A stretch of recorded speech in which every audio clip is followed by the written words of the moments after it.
a gente bater um papo sobre a disciplina, sobre o que a gente vai fazer nessa matéria de tópicos, né? Quais são os tópicos que eu escolhi para a gente trabalhar ao longo desse semestre.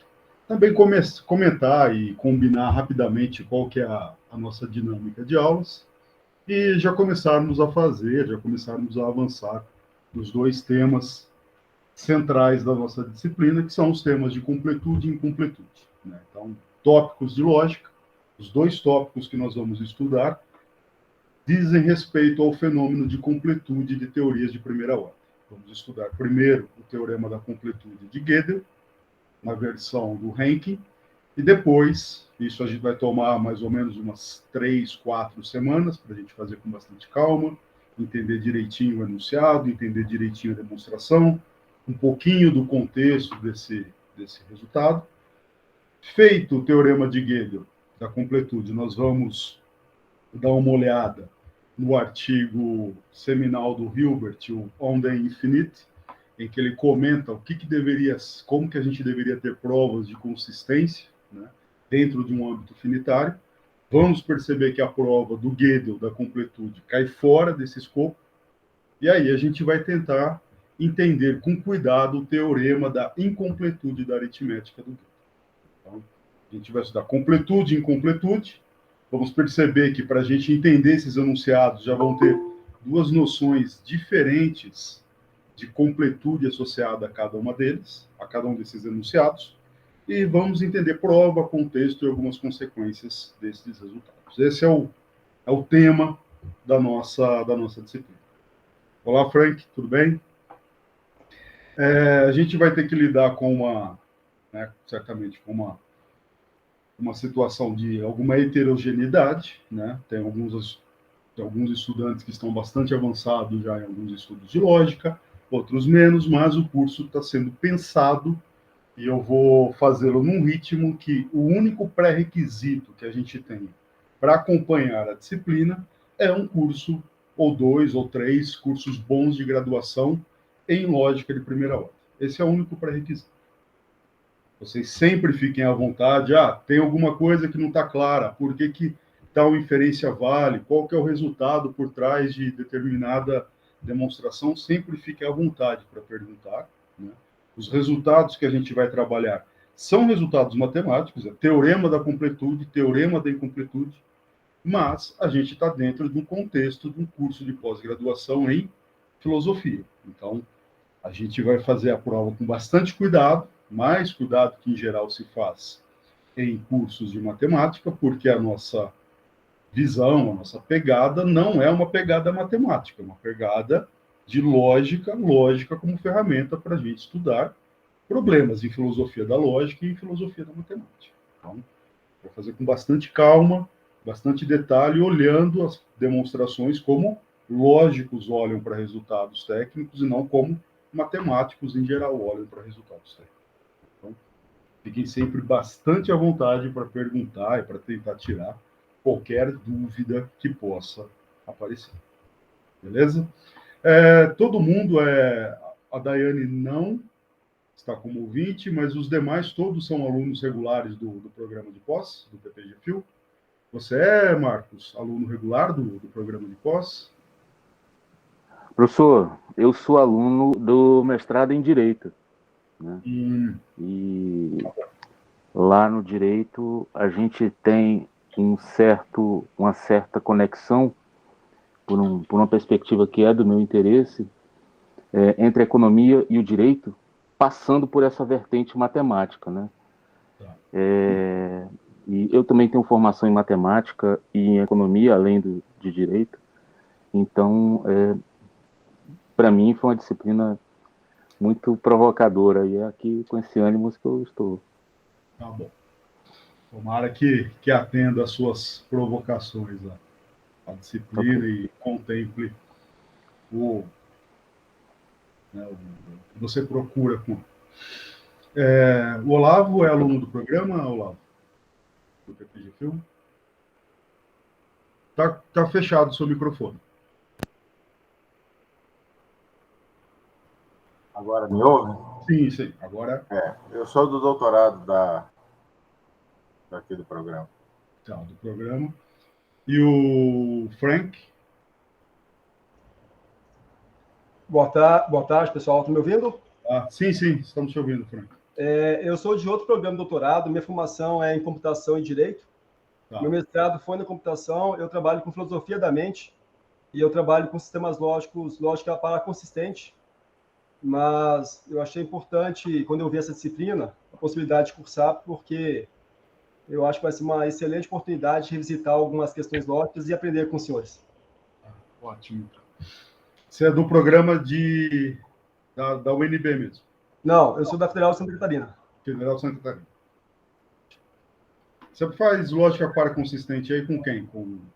Na verdade, eu trabalho com a lógica para consistente, eu comecei a trabalhar com o professor Newton, mas eu estou trabalhando a parte de se é que existe algum tipo de consciência em algoritmos de machine learning, especificamente deep learning, se a gente poderia, em termos de filosofia da mente, falar de consciência e cognição algoritmo. E a lógica para consistente é um modelo lógico para essas questões, né, que não existe essas bases da lógica clássica, né, da verdade, você tem possibilidades diversas, né? Legal. Ótimo.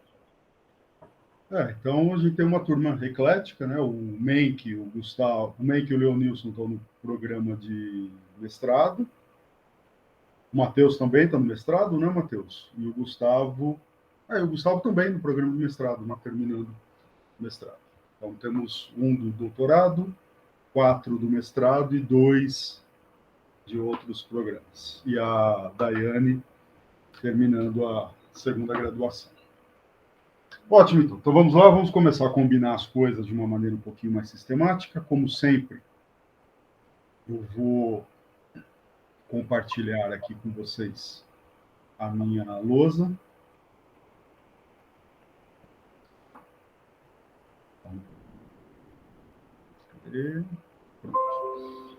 Então vamos comentar aqui, combinar rapidamente qual que é a dinâmica das nossas aulas, né?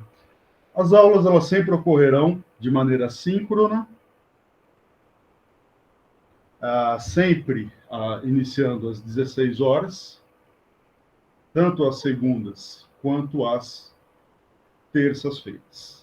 Eu sempre começo um pouquinho depois, 4 e 5, então se você tiver alguma dúvida da aula anterior, da semana anterior, quiser chegar um pouquinho mais cedo e esclarecer algo, quando é 10 para as 4, 5 para as 4 no máximo, eu já estou online e a sala está aberta.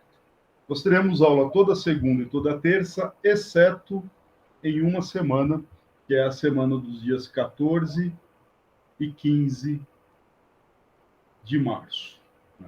Isso porque há uma discrepância entre o calendário do Instituto Federal, que é onde eu estou lotado, e o calendário do programa de pós-graduação da filosofia.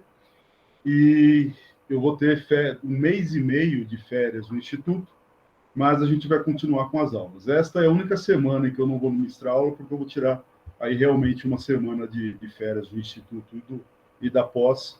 Eu vou viajar, mas vai caber, já está programado já essa ausência, então vai dar para a gente cumprir o curso sem problema nenhum, e caso falte depois um desses 2 dias, a gente combina uma maneira de tentar repor, ok? As aulas sempre são também gravadas, além de síncronas. Eu as gravo, né?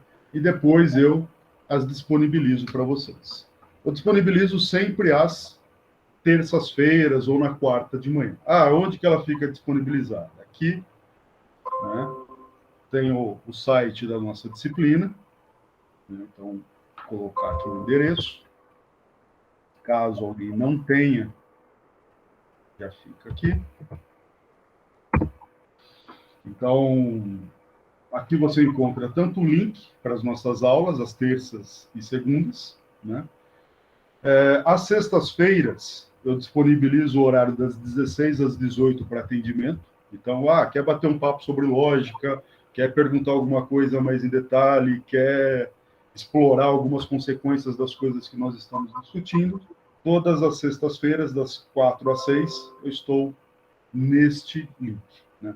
Esse aqui, na verdade, é o link do atendimento institucional que eu tenho que oferecer no Instituto Federal, mas raramente aparece alguém, então eu fico 2 horas ali livre, vocês fiquem à vontade para procurar e para perguntar e para tirar dúvida e para perguntar de exercício, o que quer que seja. Ok? Aqui temos a ementa da disciplina, e eu tenho um projeto também, aproveitar e fazer um merchan com um colega, o Alfredo. Nós temos um canal no YouTube que a gente fala de lógica, então muitos dos pré-requisitos e até coisas de aprofundamento que você pode encontrar na disciplina vai aparecer aqui. Já tem um curso inteiro de teoria de conjuntos. Para quem não lembra de muita coisa de lógica, tem um curso inteiro de lógica que o Alfredo está terminando de postar. Todos os pré-requisitos que você precisar para a disciplina que a gente vai fazer, eles são contemplados aqui no curso do Alfredo de Introdução à Lógica. E as coisas de conjuntos que a gente vai precisar para construir alguns modelos, para tratar da parte modelo teorética, você encontra aqui na teoria, no curso de teoria de conjuntos que eu já coloquei, e tem muito mais coisas, né? O pessoal que vem não tem uma formação em exatas, uma formação em matemática forte. A gente vai precisar fazer muitas provas por indução.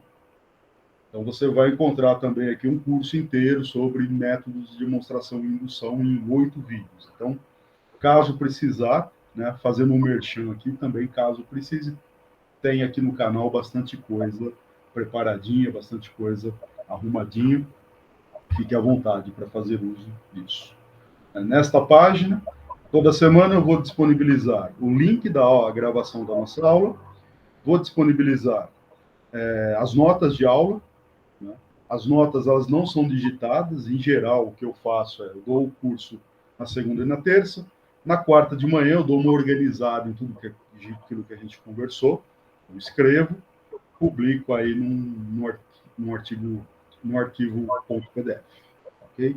Só para você ter uma ideia de como que funcionam essas notas, se a gente olhar as aulas do semestre passado, né, para quem não estava matriculado, eu dei um curso de... o link está errado aqui. Eu tenho que arrumar. Passei o link aqui para o seminário de lógica, depois... está aqui. Então, você encontra aqui as notas de aula, nesse formato aqui, é organizadinho, conforme a gente vai discutindo semana a semana, eu escrevo manuscrito mesmo e disponibilizo um PDF. Então, se você não quiser tomar nota das aulas, depois olhar a gravação, ou quiser acompanhar pelas minhas notas, fique à vontade. Tá bom? Ótimo. Então, esta é a nossa página, todo o conteúdo vai ser disponibilizado aqui. O que a gente vai falar no curso, né? Basicamente, os tópicos que nós vamos analisar, né? Uma disciplina de tópicos, teorema da completude. Quem o demonstrou foi o Gödel, em 1929, publicado em 1930. E o outro tópico é o teorema da incompletude. Esse teorema afirma que teorias de primeira ordem são completas. Este segundo teorema afirma que a aritmética de primeira ordem é incompleta. Bem, do jeito que está, claramente tem problema, porque a aritmética de primeira ordem é uma teoria de primeira ordem, então ela deveria ser completa, mas o outro teorema está dizendo que ela é incompleta. Então, claramente, são dois sentidos diferentes aqui de completude que nós temos. Aqui se diz a respeito da completude semântica, tudo aquilo que é válido é demonstrável. Aqui se fala de completude sintática. Existem sentenças que são indecidíveis. Sentenças que nem elas, nem a sua negação são demonstráveis dentro da aritmética de primeira ordem ou teorias mais fracas em alguns casos e mais fortes que a aritmética em todos os casos.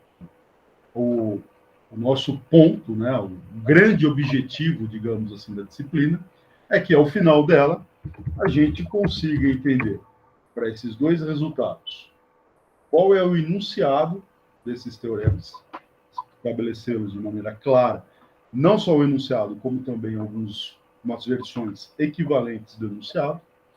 Devemos ter uma boa ideia da demonstração de cada um desses resultados. Quais são os conceitos correlatos que aparecem em cada um desses enunciados, né? Aqui, para esse cara, nós vamos ter bastante resultados acerca de construção de modelos e resultados acerca de derivabilidade em lógica de primeira ordem. Para esse aqui, nós teremos conceitos correlatos de, por exemplo, procedimento efetivo, máquina de Turing, funções recursivas e também dedução dentro de uma teoria formal de primeira ordem. Então, vamos entender direitinho quais são os conceitos que a gente precisa. Vamos dar uma olhada breve no contexto histórico desses resultados, né? Eles são muito próximos. Esse aqui é publicado em 1930, esse aqui em 1931. Olhar para algumas aplicações simples desses enunciados, tanto para filosofia da lógica, quanto para filosofia da matemática. Então, nas próximas 16 semanas, a gente deve olhar para estes resultados dentro desses conceitos, dentro desses contextos, procurando esclarecer quais são estes elementos ligados a cada um dos enunciados, com bastante ênfase à demonstração. Por que a gente precisa da demonstração? Por duas razões. Um, por um aspecto formativo, e outro, por um aspecto também de aplicações, né? Formativo, porque é importante a gente entender, já que estamos, né, numa cadeira de lógica, estamos fazendo uma disciplina de pós-graduação em lógica, é importante entendermos exatamente quais são as estratégias por trás da construção dos modelos que permitem a completude da teoria. E por que isso? Porque completude é algo presente em qualquer sistema lógico que você vai estudar. Se você for estudar lógica modal, lógica intuicionista, lógicas não clássicas em geral, você vai sempre ter uma preocupação em verificar se o sistema lógico que você está trabalhando ele é completo. Ou seja, se aquilo que é válido no sistema é capturado pelo aparato sintático, é demonstrado. Esse é um resultado básico de qualquer sistema lógico.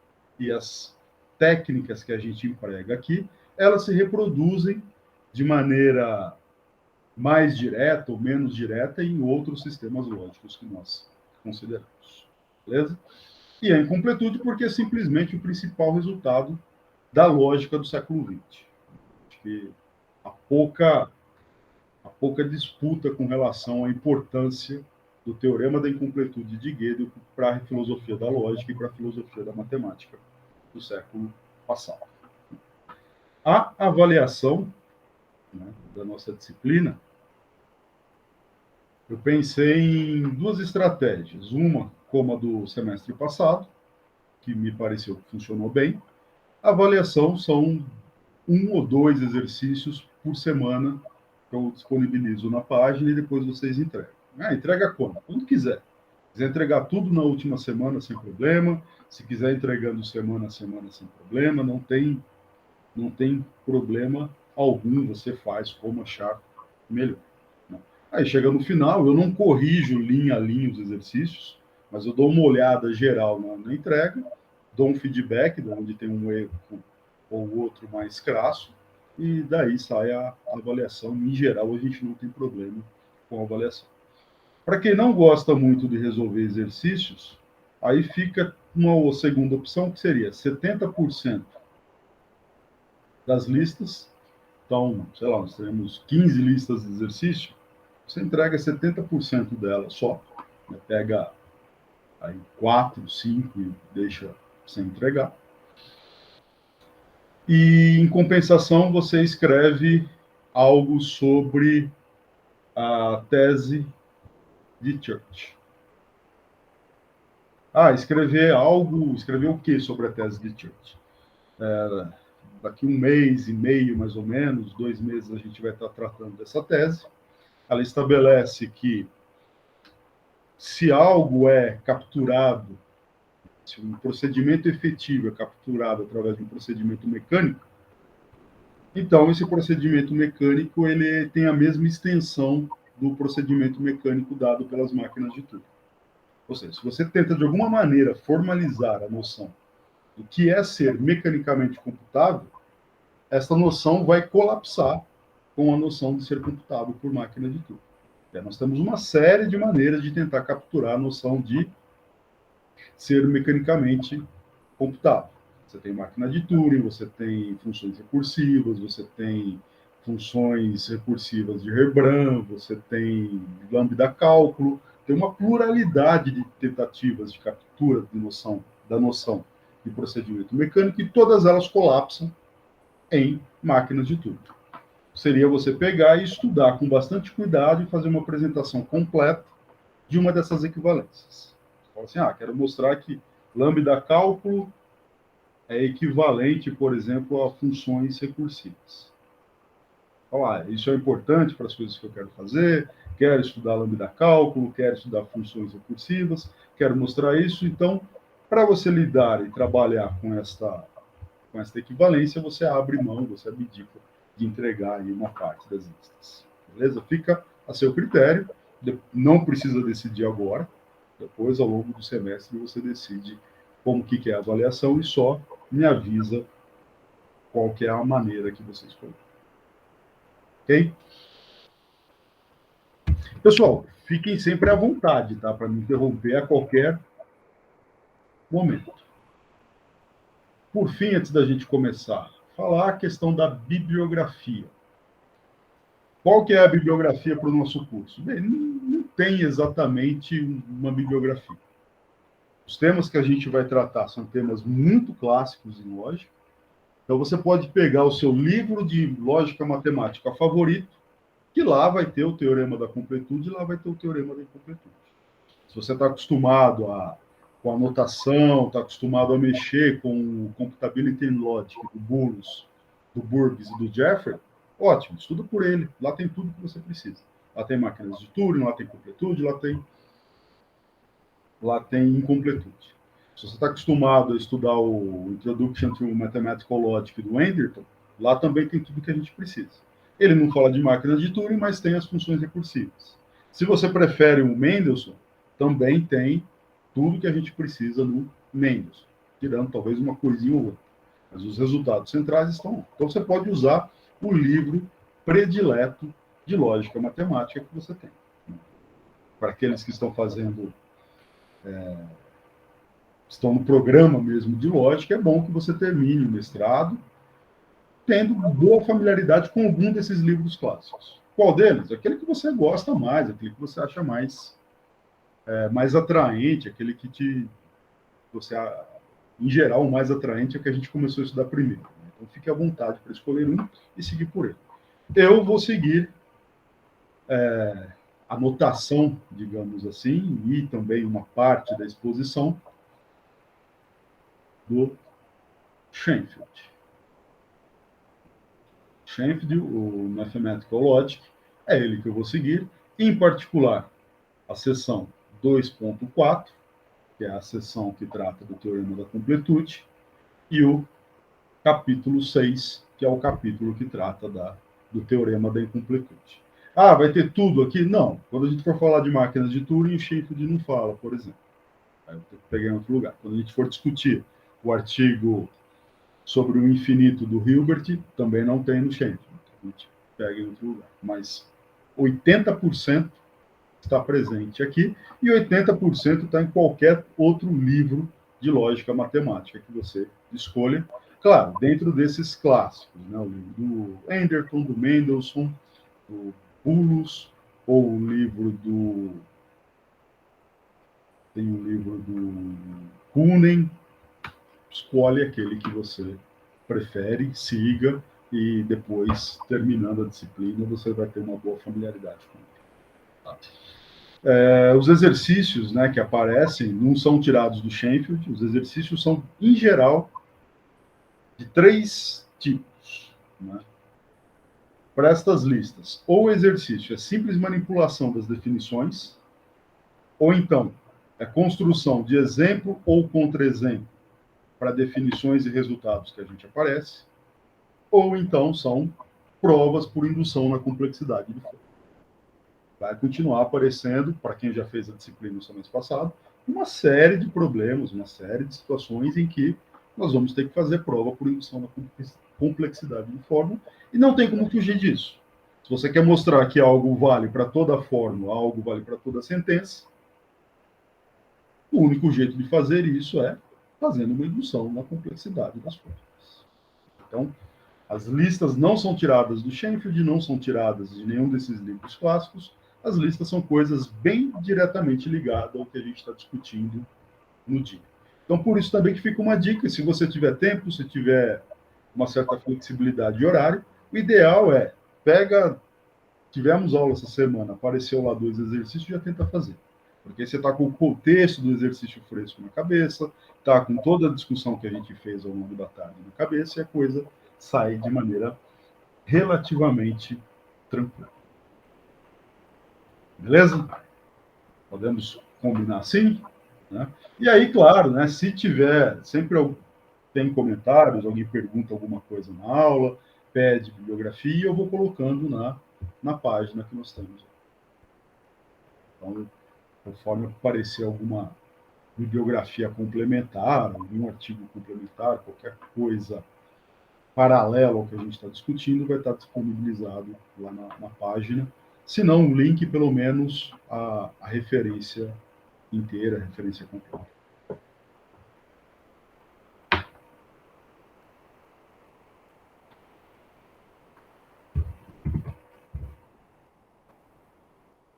Tranquilo? Boa? Bem, então a gente vai falar dos teoremas de incompletude. Um rapidíssimo pano de fundo, né, bem rápido, depois eu vou voltar a isso com mais detalhes, sobre qual que é o contexto em que surge, né, esse problema. Quando que se faz necessário provas acerca de completude e incompletude de teorias? O problema de mostrar completude e incompletude está ligada ao problema da consistência de teorias.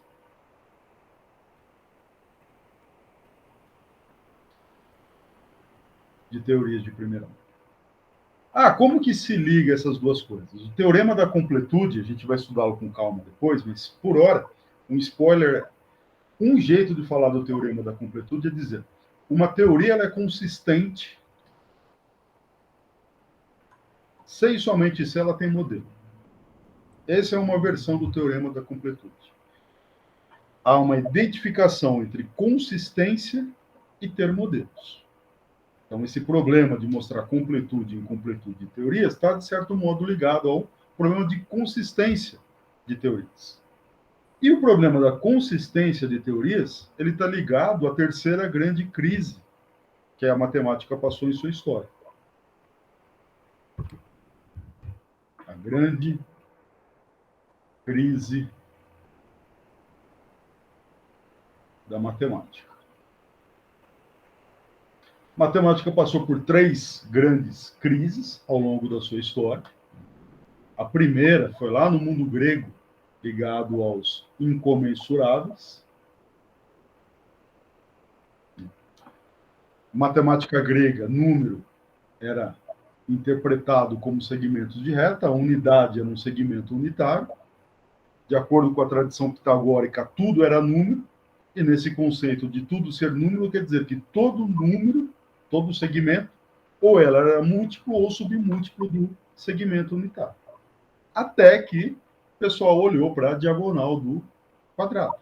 E quando olhou para a diagonal do quadrado, se percebeu que havia um grande problema ali, porque a diagonal não é múltipla nem submúltipla do lado do quadrado.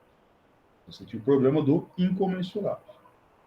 Esta primeira grande crise, tem muitos que defendem que os sistemas axiomáticos, a geometria euclidiana apresentada de maneira axiomática, como o Euclides fez, foi para resolver e contornar o problema de fundamentação que você tinha nela. Que acha esse negócio aí de incomensurável? Como que a gente contorna esses problemas? Como que a gente garante que a matemática, enquanto ciência dedutiva, ela vai estar livre de surgir novos problemas como esse? Bem, então vamos partir de algumas ideias bem simples e vamos aceitar como verdades dentro da teoria matemática apenas aquilo que é derivado a partir dessas ideias simples, usando princípios de raciocínio, princípios de inferência que são inequivocadamente válidos.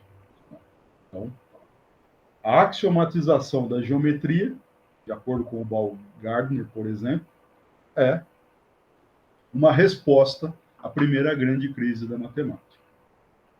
A segunda grande crise vem com os fundamentos do cálculo.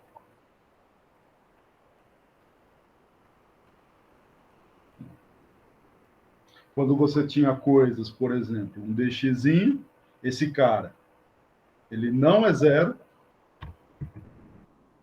mas quando você pega alguma coisa do tipo x mais dx elevado ao quadrado, você fica com x quadrado mais 2 x dx mais dx ao quadrado e assume que esse cara é zero. Ó, daí começava fazendo esse tipo de raciocínio, você produzia muito resultado novo, avançava muito em matemática, avançava muito na modelagem da realidade física, mas você tinha problemas aqui de explicar o que era isso. Bem, esse cara não é zero, mas quando eu elevo ele ao quadrado, ele é zero. O que é isso?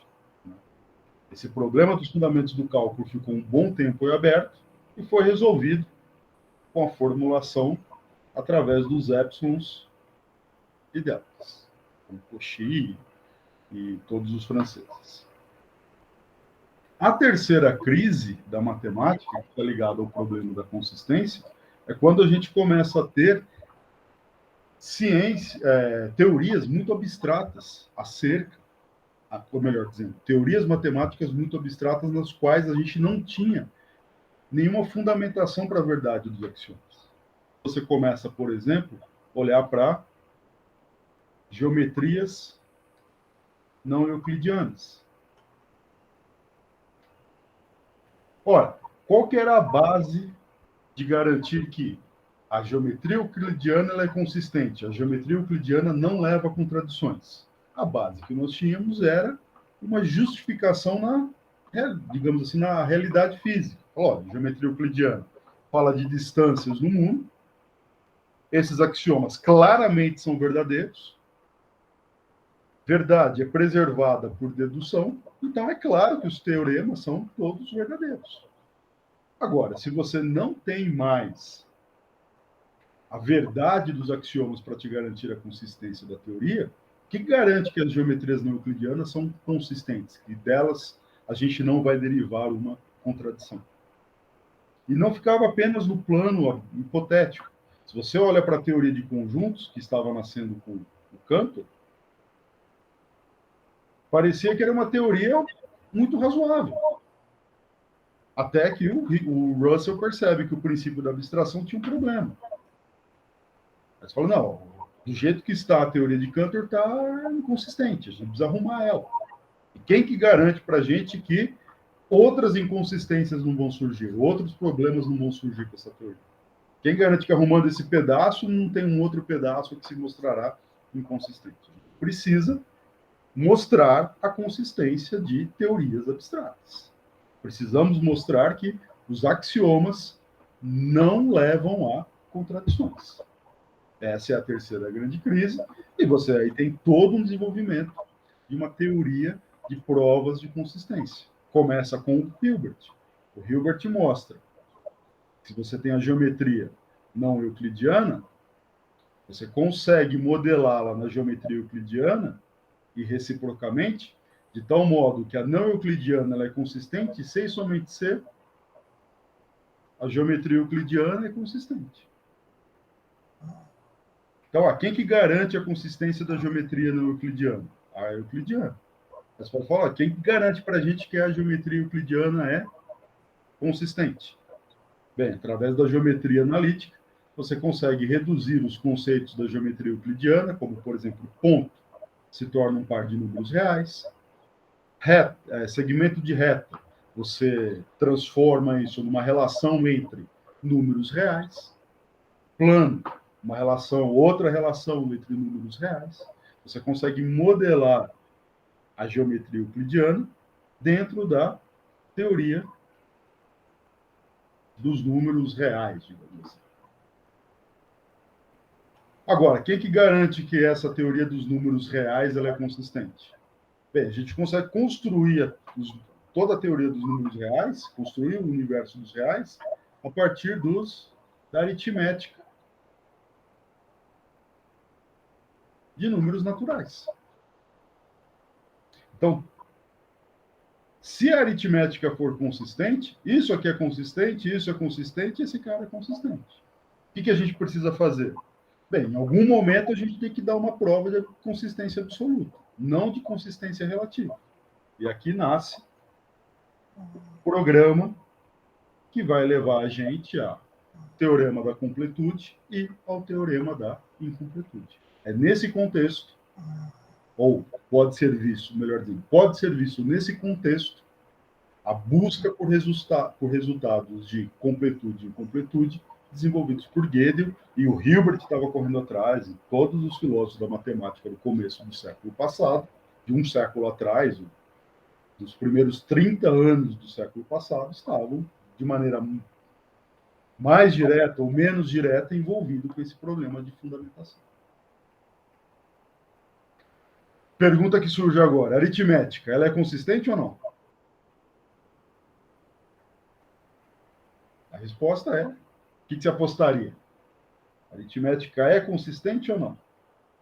Bem, o que significaria dizer que a aritmética é inconsistente? Significaria dizer que 2 é igual a 1 mais 1 é igual a 3, por exemplo. É bem pouco provável que a aritmética seja inconsistente. Mais do que isso, a gente tem provas da consistência da aritmética. Quem que prova a consistência da aritmética? Teoria de conjuntos, por exemplo, prova a consistência da aritmética. Segmentos da teoria de conjunto provam a consistência da aritmética. Em V ômega, a gente prova a consistência da aritmética. O grande ponto do teorema da incompletude é que a aritmética não prova a sua própria consistência. Existem teorias matemáticas bem fracas, poucos axiomas pouco significativos, em que essas teorias provam a sua própria consistência. O que a gente vai entender quando estudar o teorema da incompletude é por que a aritmética não é capaz de provar a sua própria consistência. E um jeito de fazer isso, a gente vai mostrar que a aritmética ela é indecidível. Existem sentenças que ela não prova, nem a sua negação. Em particular, a sentença que afirma que a aritmética é consistente não é demonstrada na aritmética, e a negação da sentença que afirma que a aritmética é consistente também não é demonstrada na aritmética. Nesse resultado, se tudo correr certo no nosso curso, tudo correr bem, a gente vai entender ele direitinho no final do semestre. Beleza? Então, é esse o pano de fundo aqui que cerca os teoremas de completude e incompletude. A gente não vai ficar só no pano de fundo, a gente vai entrar em detalhes para entender isso, e o nosso caminho é basicamente composto de 4 etapas. A gente vai começar agora fazendo uma revisão, né, que não é exatamente uma revisão, é mais uma fixação de notação, fixação de linguagem, para a gente começar a se familiarizar com os termos que a gente vai utilizar. Né? Por exemplo, eu vou falar um pouquinho de teoria de primeira ordem, linguagem de primeira ordem, modelos de primeira ordem, estruturas de primeira ordem. Esses conceitos a gente vai fazer o uso muito forte deles. Então, esse não é um caráter, ele não tem meio que um caráter formativo, mas sim de revisão. Se você percebeu, opa, isso que o Edgar falou, nunca ouvi falar de estrutura de primeira ordem. Então, aí, Você vai precisar fazer um trabalhinho de base para sanar essa lacuna, porque a gente vai usar bastante, por exemplo, essa noção e essa noção. Noção de dedutibilidade, noção de validade ou satisfatibilidade serão onipresentes em toda a nossa disciplina e são entendidas como pré-requisitos. Então, essa revisãozinha, ela fixa os pré-requisitos. Feito isso, a gente vai demonstrar com bastante cuidado o teorema da completude. Vamos enunciá-lo em duas versões, vamos discutir as duas versões e vamos provar a versão do Rankin que afirma que teorias consistentes têm modelos e toda teoria que tem modelo é consistente. Para isso a gente vai primeiro construir um modelo canônico. Aí, entendido como construir o modelo canônico, a gente vai perceber por que ele não funciona para ser modelo de teoria. E a gente vai ter dois problemas. A gente vai ter um problema com o modelo canônico ligado aos existenciais da teoria, e depois nós vamos ter um outro problema ligado às negações da teoria. Para resolver o problema do existencial, a gente vai mudar a teoria, transformando ela numa teoria chamada teoria de Rank. É uma teoria em que você coloca constantes para dar conta dos existenciais. A gente vai fazer isso com bastante cuidado. A gente vai fazer de um jeito diferente que, em geral, aparece nos livros. Os livros, em geral, falam assim, pegue um conjunto de constantes lá, eles pegam um caminhão de constantes, você não entende exatamente por que precisa daquele caminhão de constantes. A gente vai fazer de um outro jeito, fechando por níveis e vendo em cada nível por que realmente a gente precisa de constantes novas para dar conta do fenômeno de completude. E aí a gente vai entender como estender uma teoria de Rankin para uma teoria maximal consistente para dar conta da parte da negação. Então, é só um spoiler, tá? Como a turma é bastante heterogênea, tem gente que imagino que já está vislumbrando para onde a gente vai. Para alguns isso pode estar muito hermético, mas não se preocupe. Devagarzinho a gente vai chegar lá, vamos entender esses conceitos direitinho.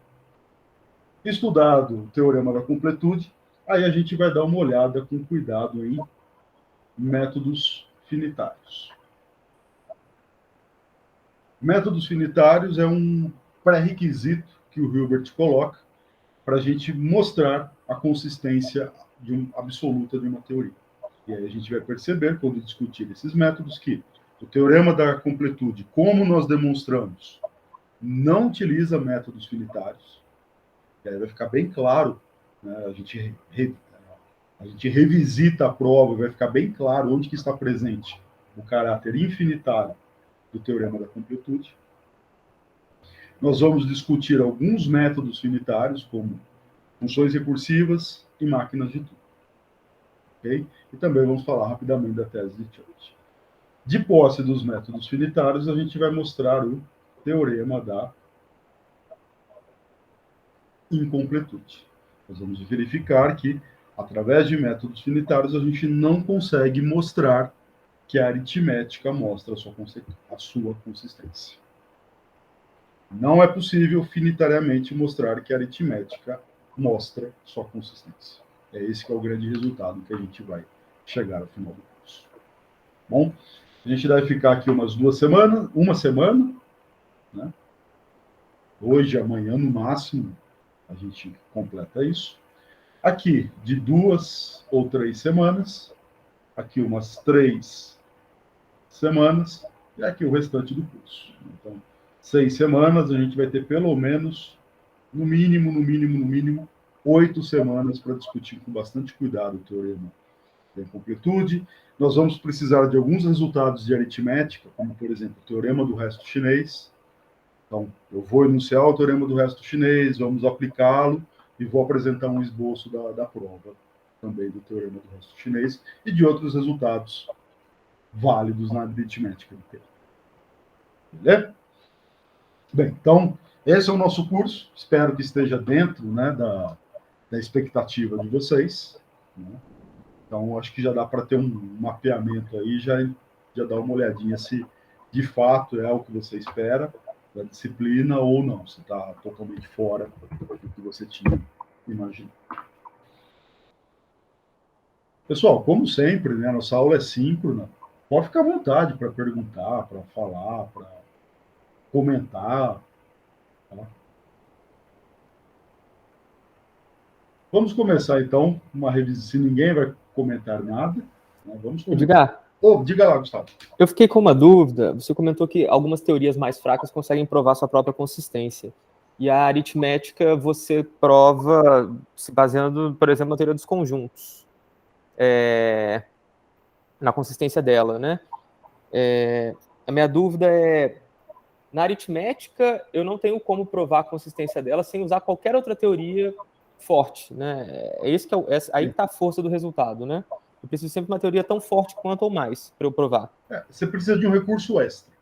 Com os recursos sintáticos da teoria, você não demonstra a consistência dela. Tá.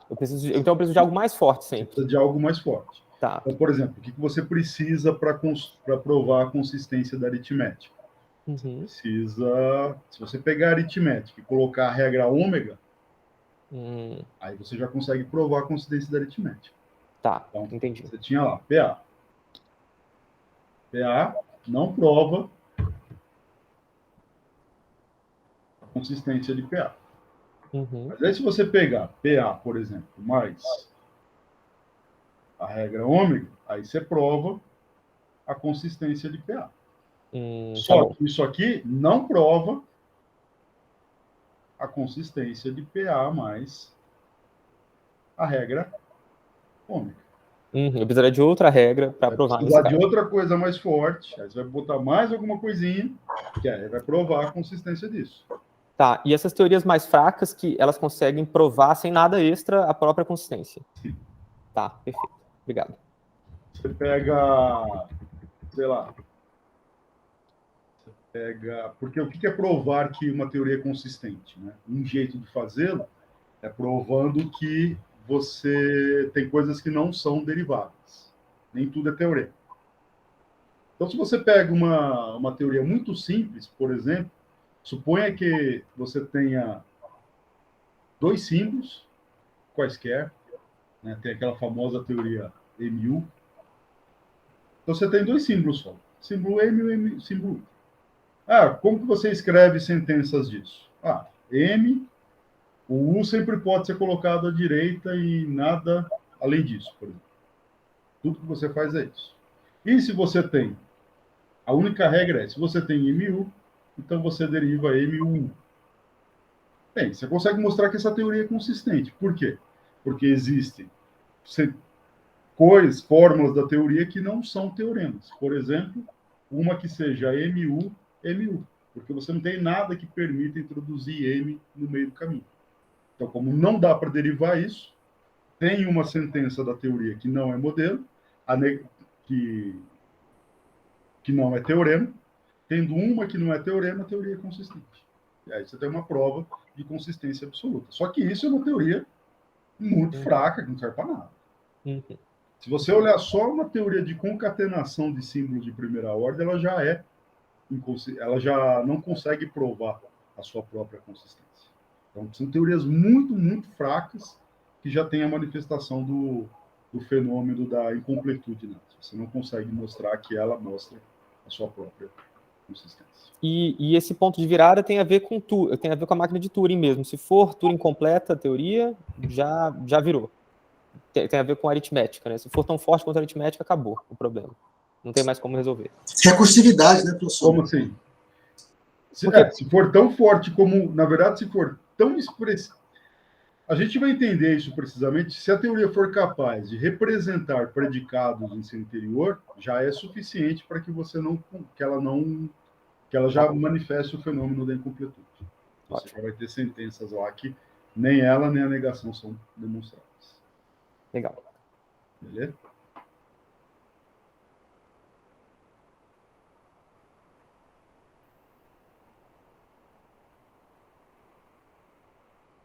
Então vamos começar aqui devagarzinho, né? Teoria de primeira ordem é o ingrediente básico da nossa disciplina. Uma teoria a gente vai sempre representar por T, e ela é composta de 3 ingredientes. ela tem a linguagem, que é uma linguagem de primeira ordem. O que tem na linguagem? Basicamente, os símbolos.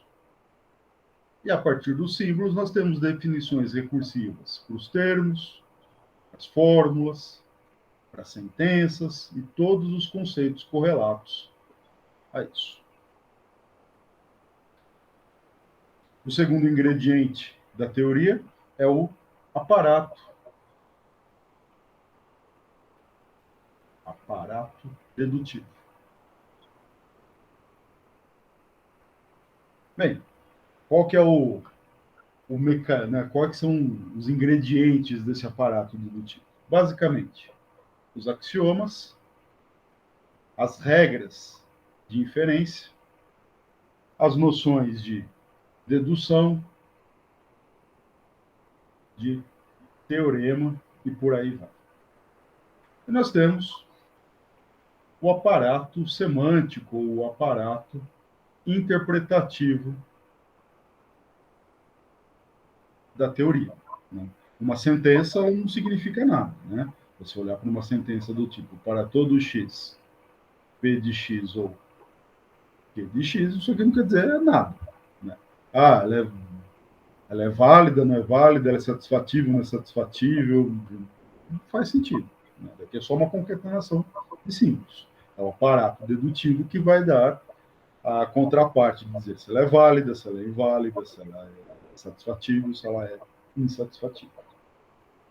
O ingrediente básico do aparato interpretativo são as estruturas de primeira ordem. E junto com as estruturas vem a noção de modelo, noção de satisfatibilidade, noção de validade. Esses dois ingredientes é o que a gente normalmente chama dos ingredientes ou dos componentes que fixam um certo sistema formal. Então, o sistema formal é uma linguagem formal juntamente com o aparato dedutivo para esta linguagem formal. Se essa linguagem formal é a linguagem de primeira ordem, o aparato dedutivo é o aparato dedutivo para lógica de primeira ordem.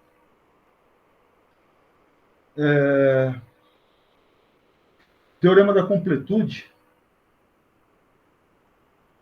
ele está presente aqui. O teorema da completude vai fazer uma identificação para a gente entre o aparato dedutivo e o aparato interpretativo, no sentido de que as sentenças que são teoremas do sistema formal são precisamente as sentenças que são válidas na teoria. Então, esse é um segundo enunciado do teorema da completude. Uma sentença, ela é um teorema da teoria, se e somente se ela é válida na teoria. Ou seja, se todo modelo da teoria é modelo da sentença. Essa identificação é uma maneira de escrever e a gente vai depois argumentar que dizer isso é exatamente a mesma coisa que dizer que uma teoria é consistente se e somente se ela tem modelo.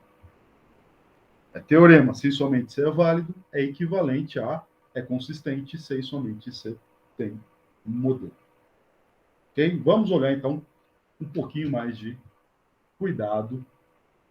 Essas noções aqui, pessoal, tá de boa para vocês? Vocês já ouviram falar alguma vez nelas? Alguém nunca ouviu falar? Se quiser falar no chat, se quiser me dizer depois, é bom para eu ter um feedback. O pessoal que fez a disciplina no semestre passado, eu sei que sofreu bastante mexendo com essas noções, né?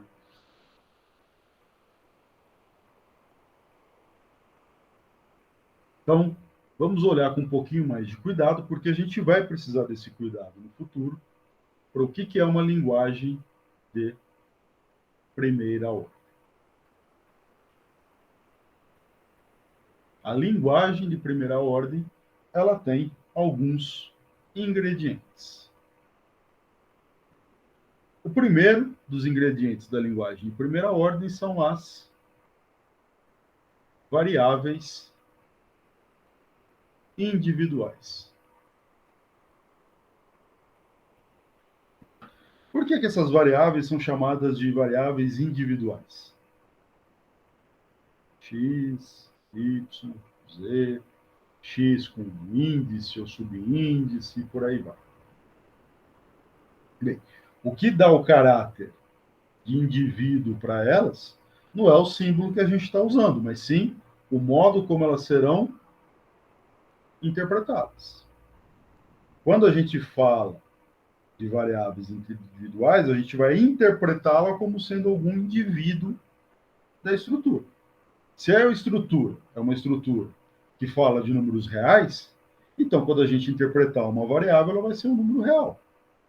Se a estrutura é uma estrutura que fala de números naturais, quando a gente interpretar uma variável, essa variável vai ser interpretada como algum número natural. Ok? O segundo ingrediente das linguagens de primeira ordem são os símbolos de predicado.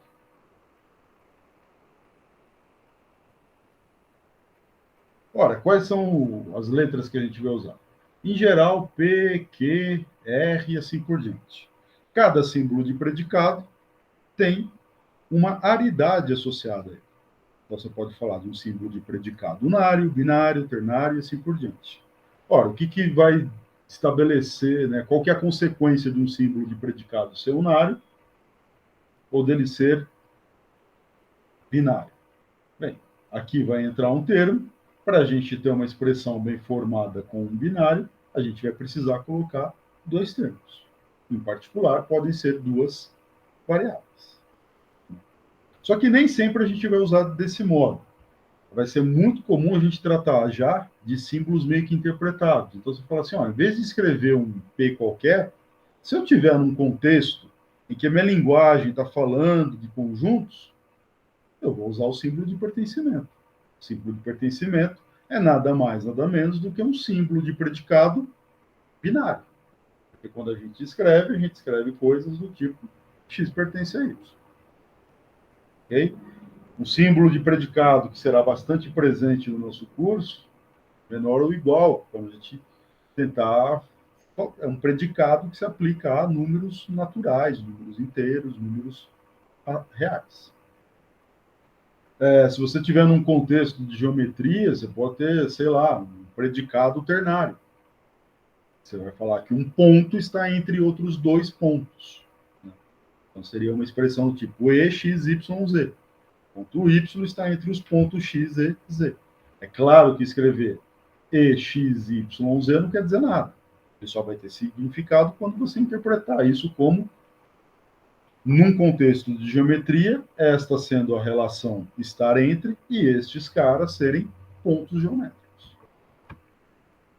Ok? Por aí. Outro ingrediente são os símbolos de função. Símbolos de função, em geral, a gente vai usar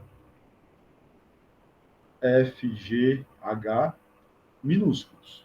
E quando tiver claro do contexto do que a gente está trabalhando, nós podemos já usar funções, símbolos interpretados. A soma é um símbolo de função ternário. Pega dois caras e devolve um terceiro. Ou melhor, é um símbolo de função binário, perdoe. Tem dois argumentos, tem o valor desses dois argumentos. Esse símbolo de função binário, ele pode ser visto, em alguns contextos, como um símbolo de relação ternária.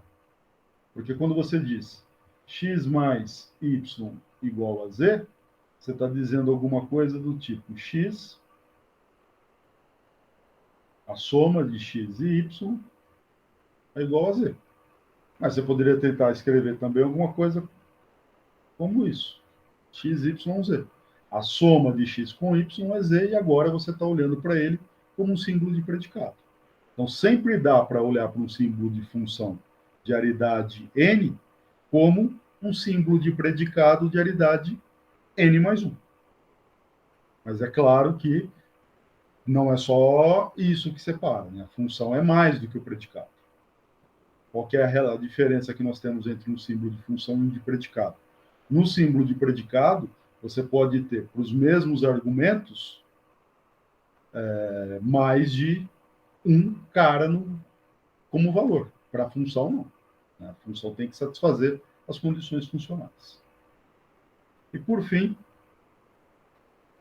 nós temos os símbolos de constantes.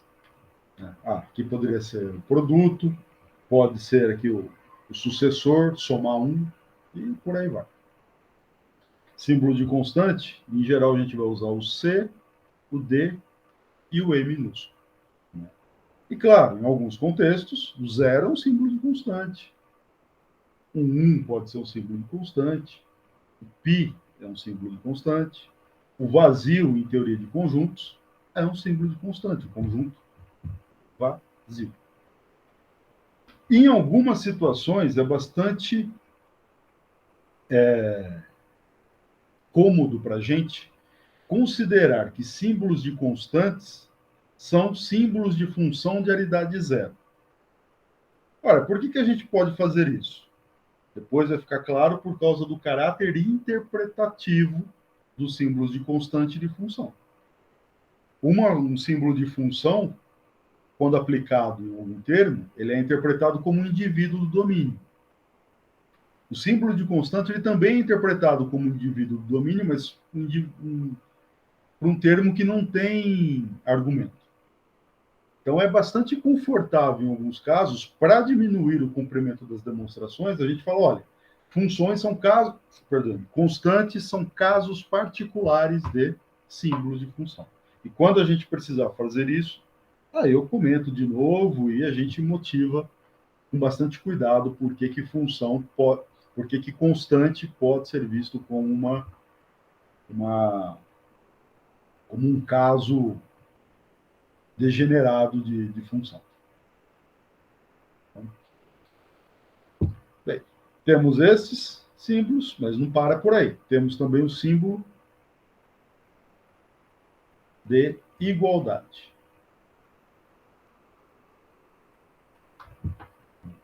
O símbolo de igualdade, ele é um símbolo da linguagem de primeira ordem que sempre vai estar presente para a gente e que muitas vezes vai dar trabalho para a gente. Vai ser bastante comum quando a gente tentar demonstrar alguns resultados, em particular resultados que envolvam construções de modelo, a igualdade vai dar trabalho. Aí a saída que eu vou adotar sempre vai ser, olha, vamos fingir que não temos igualdade, vamos fazer as contas, e aí depois a gente lida com a igualdade de um jeito particular. A igualdade sempre vai dar trabalho na hora da gente fazer algumas demonstrações. Temos os símbolos lógicos.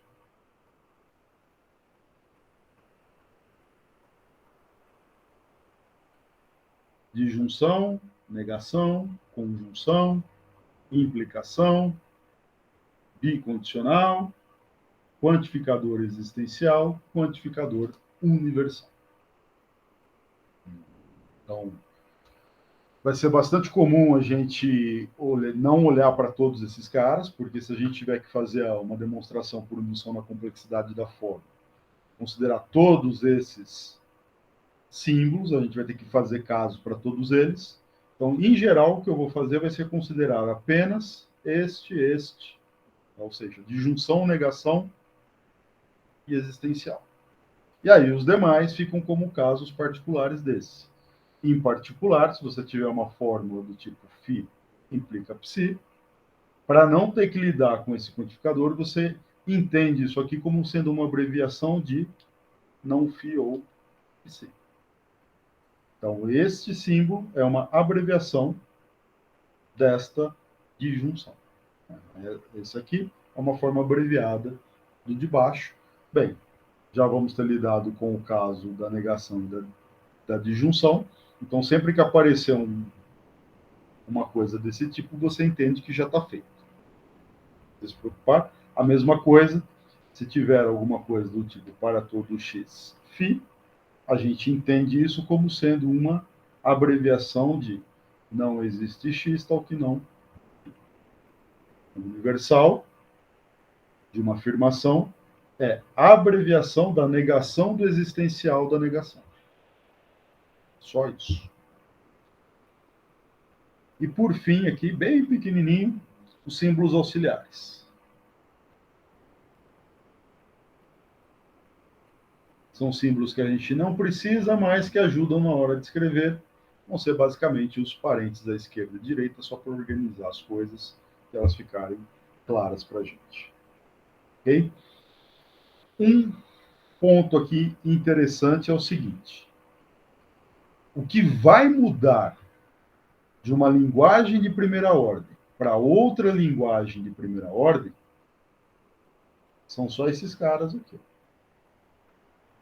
Esses são chamados os símbolos não lógicos da teoria. Toda teoria de primeira ordem vai ter em sua linguagem variáveis individuais, símbolo de igualdade, símbolos lógicos e símbolos auxiliares. O que muda numa linguagem para outra é apenas que uma linguagem pode ter mais símbolos de predicado do que a outra. Uma linguagem pode não ter símbolo de predicado e ter de função, enquanto a outra tem de função, mas não tem de predicado. A diferença nas linguagens de primeira ordem reside exclusivamente nas variáveis, no símbolo de predicado, função e constante. O resto, os outros ingredientes, são todos exatamente do mesmo nível. E esses símbolos aqui que mudam, eles são chamados de símbolos não lógicos. Enquanto que os demais,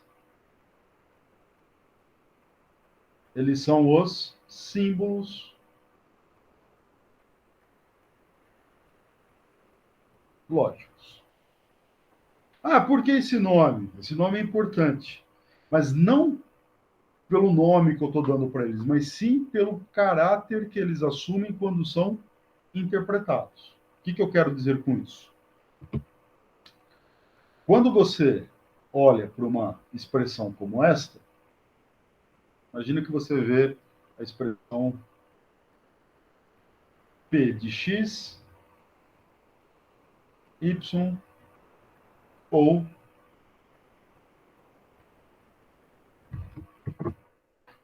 P de YZ. O que isso aqui quer dizer? A gente não sabe. O que isso quer dizer depende de qual contexto interpretativo que a gente está. Se a gente está num contexto interpretativo em que nós estamos falando de números naturais, e estamos falando da relação de ordem menor ou igual, isso aqui está dizendo para a gente que x é menor ou igual a y, ou y é menor ou igual a x. Porque o símbolo de predicado que eu tenho aqui é um símbolo de predicado unário, e o jeito que eu tenho para falar desse símbolo de predicado unário, dentro dos naturais, por esse contexto que eu estou fixando, é através da relação de menor ou igual. Mas se você tiver num outro contexto em que você está falando, por exemplo, dos reais e da relação de maior, agora você está dizendo que x é maior que y, ou y é maior que z. Isso é verdadeiro ou falso? Bem, claro que depende de como você vai interpretar o x e o y. Mas veja que, em um contexto, o P foi interpretado de um modo, em outro contexto, ele foi interpretado de outro modo. Os símbolos lógicos, eles variam no modo de serem interpretados de acordo com a interpretação que eu dou para eles. Se a interpretação é naturais com relação de ordem menor ou igual é uma coisa, se a interpretação são os reais com a relação de ordem maior, é outra coisa. Beleza? Agora, esse cara aqui não. Independente do contexto, ou é interpretado como ou. As condições de verdade para que essa expressão seja verdadeira, independente do contexto, é que uma expressão seja verdadeira ou a outra seja verdadeira. Você não vai ter casos de que, aqui esse ou quer dizer, isso aqui eu interpreto nesse contexto como ou. Eu venho aqui e falo assim, nesse contexto, eu estou dizendo que é um ou outro. Agora, em outro contexto, eu vou lá e falo, não, agora o contexto é se um, então o outro. Não, isso não existe. Os símbolos lógicos são sempre interpretados do mesmo modo. Igualdade sempre expressa igualdade. A igualdade vai ocorrer sem somente se a interpretação dos elementos são iguais. A disjunção vai ser o caso sem somente ser alguma das disjuntas é o caso. A negação vai ser o caso sem somente ser a afirmação não é o caso. Para todo X alguma coisa vai ser o caso se para todo mundo for o caso. Sempre serão interpretados do mesmo modo os símbolos lógicos. Os símbolos não lógicos variam de interpretação. E é por isso que eu coloquei a igualdade como um símbolo lógico e não como um predicado qualquer.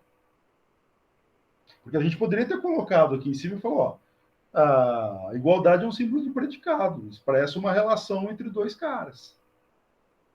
Bem, se ela fosse um símbolo de predicado, então ela poderia ser interpretada de modos diferentes em contextos diferentes. Isso não vai acontecer na nossa disciplina. Ok? Há contextos em que a igualdade ela é de fato tratada como uma relação. Quando você olha, por exemplo, para modelos de teoria de conjuntos, você interpreta também o símbolo de igualdade. Não é o que a gente vai fazer. Igualdade, para a gente, ocorre a igualdade entre esses dois elementos, sem somente ser a interpretação desse é a mesma interpretação desse cara. Tá? Sempre. Igualdade é igualdade, disjunção é um ou outro, a negação é o caso quando a afirmação não é, e assim por diante. Para os símbolos, a interpretação vai variar e vai variar bastante. Beleza? Pessoal, quiser dar um feedback aí, tá tranquilo essas coisas para vocês? Tá fazendo sentido? Tá muito fora, assim, não tá enxergando o que tá acontecendo? Tá ótimo. Já, com relação à igualdade, fazer só uma consideração. Nessa perspectiva, você está sempre dentro de uma perspectiva referencialista, ou seja, você está pensando nos objetos que aquelas variáveis especificam, né? Perfeito.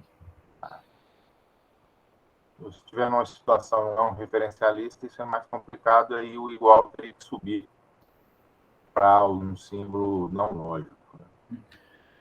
Né? O aparato, né, das estruturas, que eu vou fixá-las daqui a pouquinho, esse aparato vai forçar para a gente que, olha, de fato, o que a gente faz é interpretar termos como indivíduos do domínio da estrutura, e aí é um contexto totalmente de referencial. Termos são nomes de indivíduos da estrutura. E aí, para olhar para as características do termo e verificar quando ele tem certas propriedades ou não, a gente olha para como ele se comporta dentro da estrutura. Mas, de fato, aqui é o nosso contexto estrutural, vamos dizer assim, o contexto dos modelos que a gente considera sempre dão dentro de uma perspectiva referencial. Agora, então, uma consideração um pouquinho mais filosófica, a meu ver.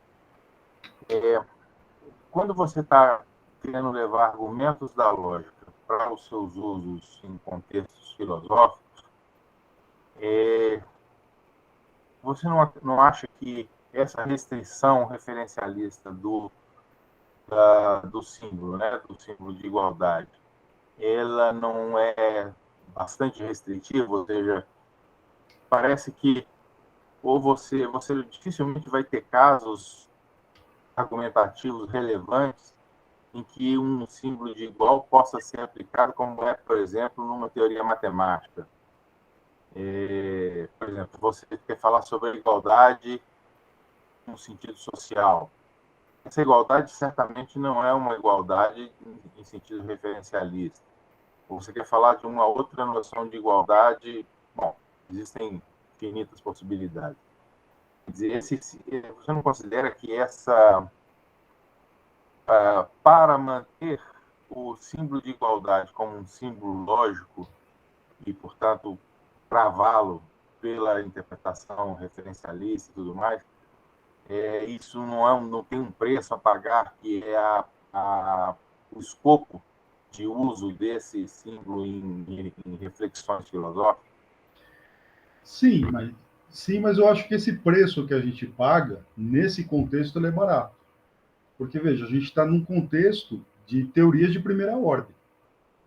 Se a gente tivesse, por exemplo, em um outro contexto de lógica de segunda ordem, a gente consegue definir o símbolo de igualdade.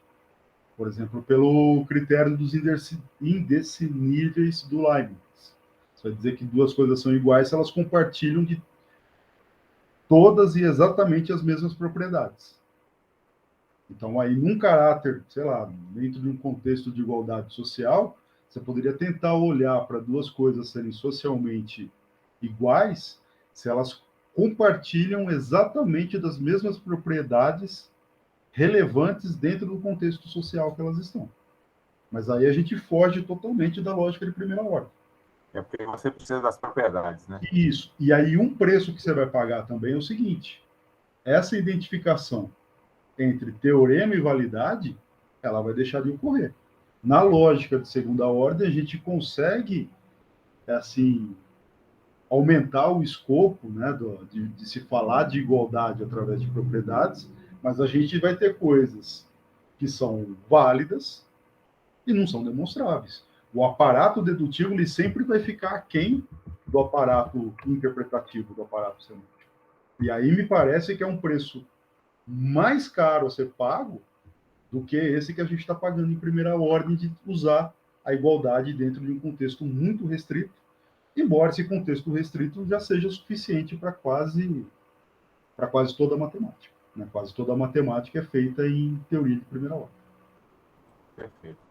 Em certo sentido, toda a matemática é feita em teoria de primeira ordem, porque a teoria de conjuntos ela é uma teoria de primeira ordem e qualquer campo de estudo matemático pode ser interpretado na teoria de conjuntos, né, e visto como uma teoria dentro da teoria de conjuntos e, consequentemente, uma teoria de primeira ordem. Mas, de fato, são preços a se pagar, escolhas que a gente tem que fazer. Né?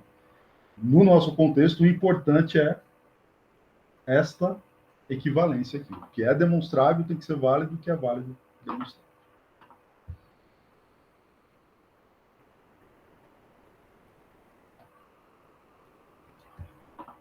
Beleza? Então, vamos seguir um pouquinho. A gente, então, já tem os símbolos da linguagem. A gente precisa tornar claro essas coisas aqui que eu estou falando, essas formas, sentenças. A partir da linguagem, nós temos os conceitos de termo e de forma. Vai ser bastante comum eu falar de L fórmula, de L termo, ou seja, um termo de uma linguagem L, e o que especifica uma linguagem L, quais são os símbolos de predicado, função e constante dela. E também vai ser comum a gente falar em T termos e T formas. É só um jeito abreviado, né? Falar de T forma é um jeito abreviado de falar da linguagem da teoria T. Falar uma T forma você pode entender como sendo uma L de T forma, uma fórmula que está na linguagem da teoria T, teoria é o nosso ponto de partida, né? Ou então T termo é um termo que está na linguagem de uma certa teoria.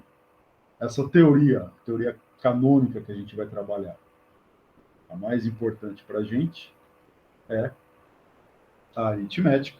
Daqui a pouquinho eu apresento os axiomas e algumas coisas acerca dela. Pois muito bem, qual que é a diferença entre um termo e uma forma. O termo, ele é um objeto sintático que, quando ele é interpretado, ele designa um indivíduo.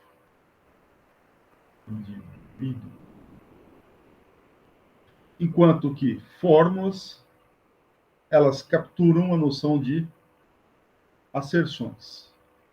E, em última análise, a interpretação de um L-termo é um indivíduo, a interpretação de uma fórmula fechada, de uma sentença, é um valor de verdade. Ela é o caso ou não é o caso naquela estrutura. Ela é satisfeita ou não é satisfeita na estrutura. Os termos têm uma definição recursiva bem simples. Variáveis são termos.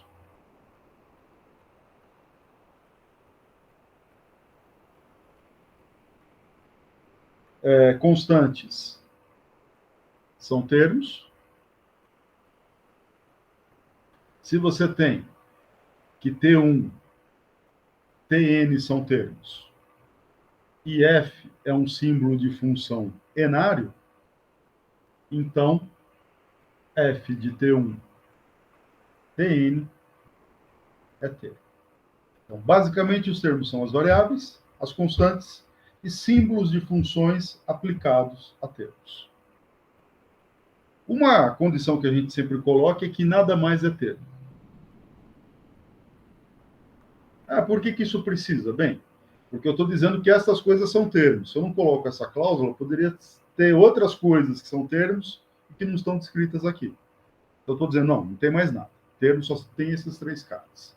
Variáveis, constantes, funções aplicadas a termos.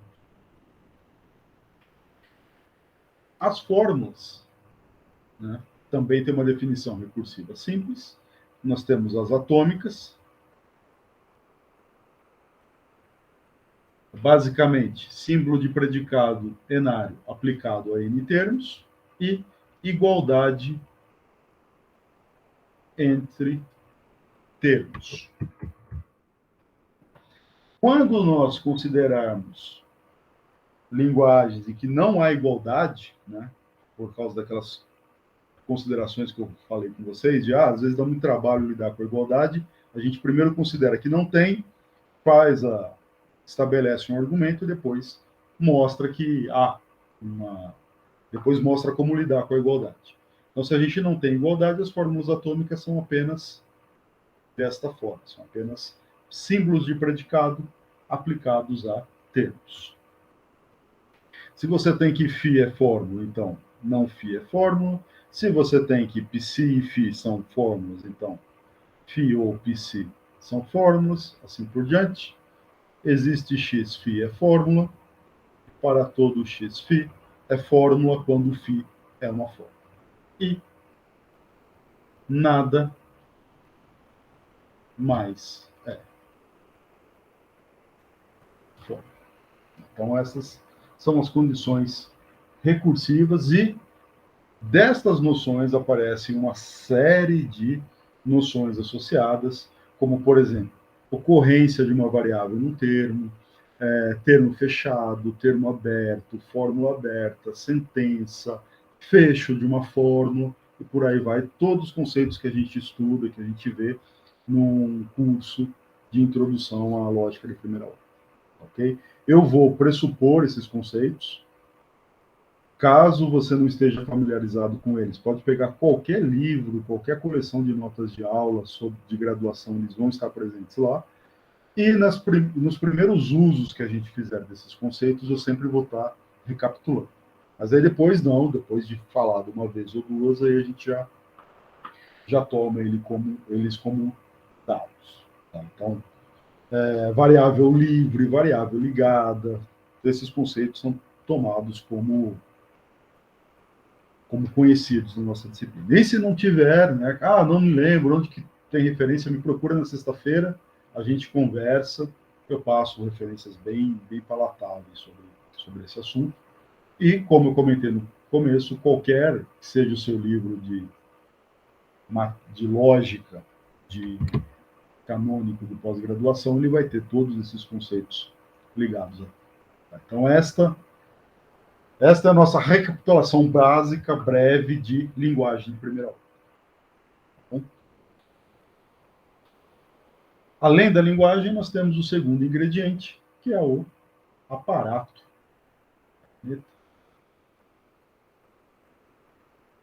Aparato dedutivo.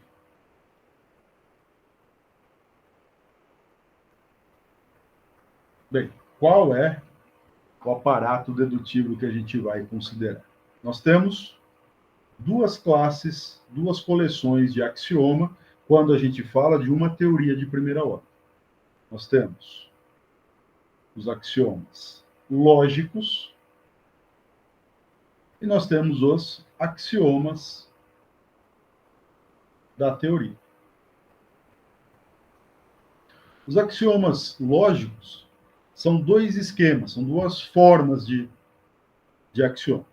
Sempre que você tem uma fórmula, φ qualquer, se φ é fórmula, em particular se φ é sentença, então, φ ou não φ é um axioma lógico. É isso aqui que está expressando o terceiro excluído, e a gente vai considerá-lo sempre como um axioma lógico. Esse é um princípio básico que a gente pode utilizar na hora de fazer qualquer inferência. Ok? Φ ou não φ, qualquer que seja a fórmula φ. Ah, mas axiomas têm que ser sentenças. Pode falar, se fosse uma coisa do tipo P de x ou não P de x, isso aqui não é uma sentença, é uma fórmula aberta. Como que eu considero uma fórmula aberta como sendo um axioma? Bem, nesses casos, então, a gente, em vez de considerar a fórmula, você pode considerar o fecho universal. O aparato dedutivo que a gente vai estabelecer, ele sempre prova a equivalência entre o fecho universal de uma fórmula e a fórmula. Então, é independente você considerar uma fórmula ou o seu fecho universal. Elas são equivalentes segundo o aparato dedutivo que a gente vai apresentar. Isso nem sempre é o caso. Você pode ter outras apresentações do aparato dedutivo em que esta equivalência não vale e outras equivalências valem. Então, aí tem um pouquinho de como se estabelece o aparato dedutivo em cada um dos livros, em cada um dos materiais que você considera. Um exemplo. Do jeito que a gente vai fazer, o teorema da dedução, ele vale apenas, né, quando você tem sentenças. Se você pega o jeito como o Mendelssohn faz, o aparato dedutivo dele é diferente, e aí as propriedades metateóricas desse aparato dedutivo, por exemplo, o teorema da dedução, é diferente da versão que a gente utiliza aqui. Mas elas são coextensivas, né? O que vale em uma vale na outra, embora você tenha diferenças de formulação. Então, por isso que eu digo, né? É bom você ter um livro, um desses bons livros de lógica, que você adota, e quando você tiver que escrever qualquer artigo, tiver que pensar, tiver que trabalhar na sua dissertação, você usa as coisas como estão lá, que é o jeito como você está acostumado, você entende direitinho. O outro, esse aqui é o axioma, então, que a gente chama de axioma proposicional. E o outro axioma é o axioma da substituição. Ele diz que se você tiver uma fórmula φ instanciada por um termo, então você pode colocar um existencial.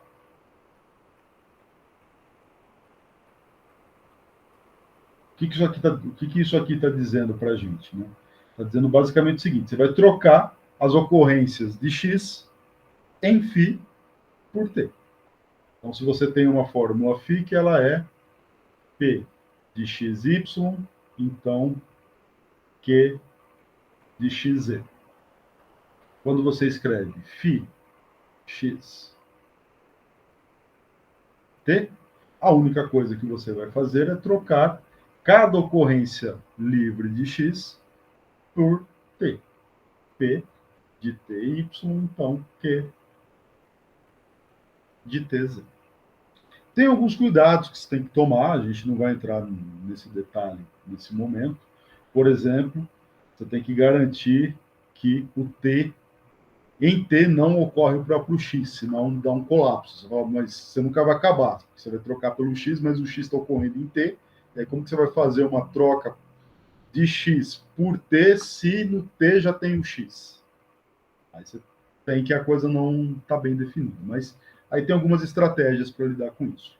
Você, em vez de considerar esta fórmula, você considera o fecho universal dela, toma uma variante, muda as variáveis, faz a substituição, volta para as variáveis iniciais, mas isso é picuinha técnica. Não é essencial para o que a gente vai discutir aqui. Essencial é só a ideia. Inclusive, quando a gente usar resultados que vão tratar disso, a gente só vai fazer substituição para constantes e aí nunca vai ter o problema de você lidar com substituições não bem definidas. Então, vai ser tranquilo. O importante é só essa noção. Né? Φxt quer dizer, troque cada ocorrência livre de x em φ por t. Então, ele está dizendo que se você tem, por exemplo, P de 0, sei lá, eu poderia estar expressando que 0 é um número par, então existe um x tal que P de x. Se 0 é par, existe alguém que é par.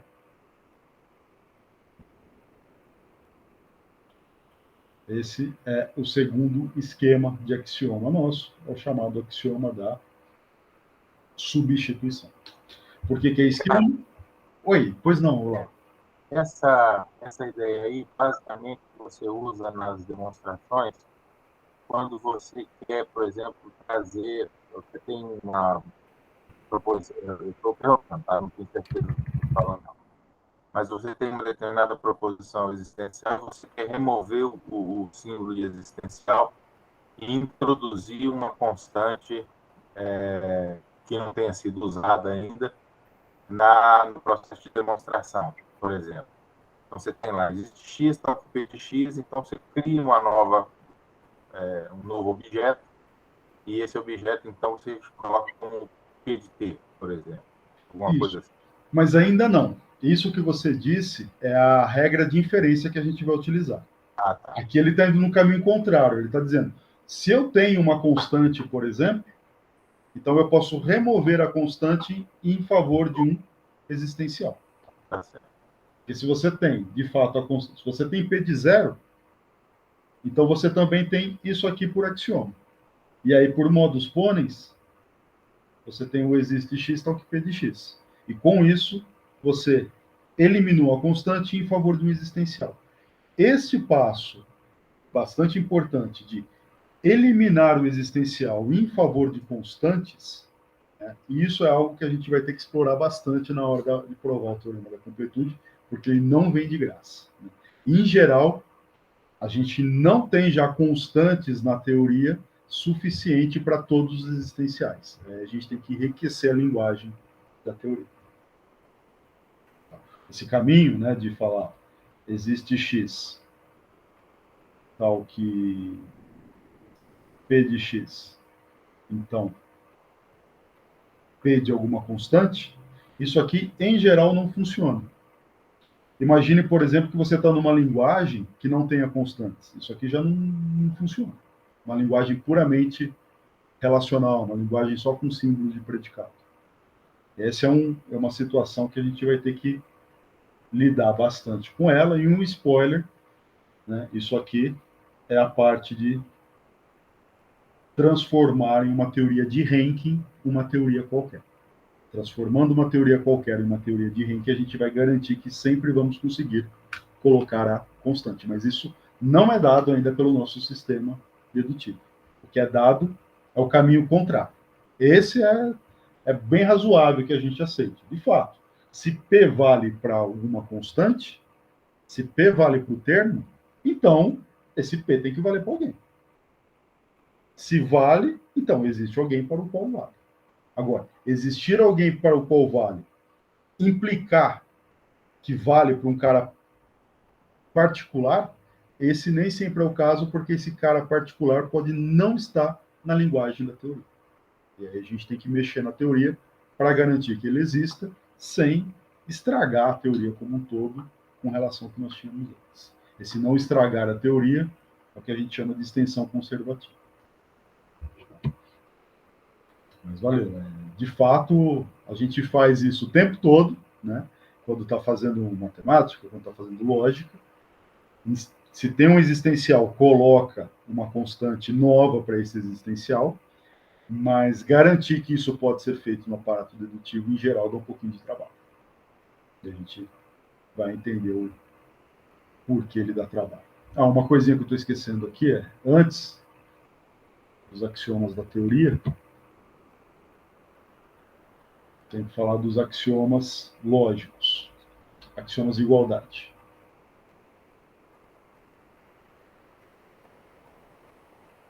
São 3, né? É o fecho universal de x igual a x. X igual a x é um axioma para a gente. Em particular, para todo x, x igual a x é um axioma. Se você tem uma igualdade sempre ocorrendo entre x1 e y1 são iguais e x2 é igual a y2 e xn é igual a yn. Então, se você tem um P de x1, xn, você tem o P de y1, yn. E aí aqui, claro, como você tem a igualdade, você tem também a igualdade y1 igual a x1 como consequência disso. Você vai ter a igualdade yn igual a xn. E aí você vai ter que P de y1, yn implica...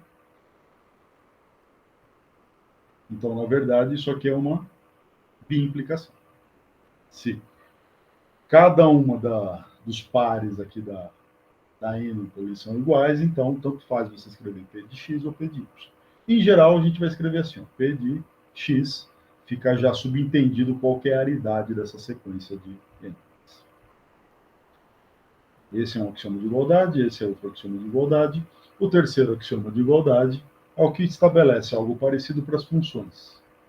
Se você tem a igualdade dos argumentos, então o valor da função em x tem que ser igual ao valor da função em y. Então, estes são os axiomas. Temos os axiomas não lógicos, que aí estes sim garantem, ou melhor, fixam qual é a teoria que nós estamos trabalhando. Se você está trabalhando numa teoria, por exemplo, de grupos,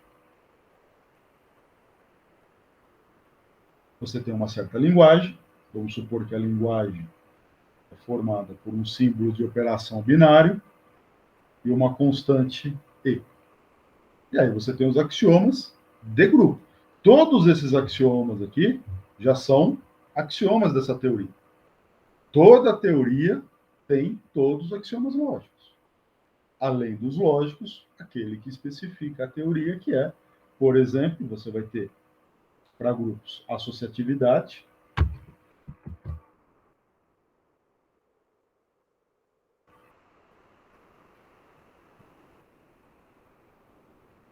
você vai ter que o E, essa constante é o elemento neutro.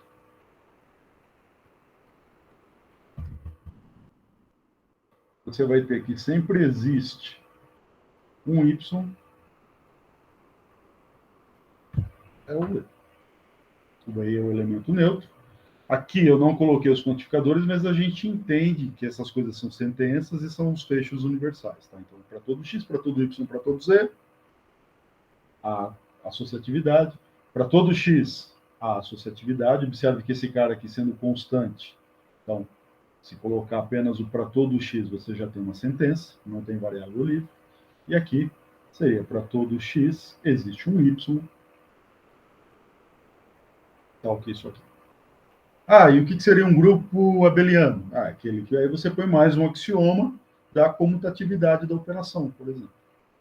Você vai enriquecendo com outros axiomas não lógicos a teoria e vai fixando novas teorias.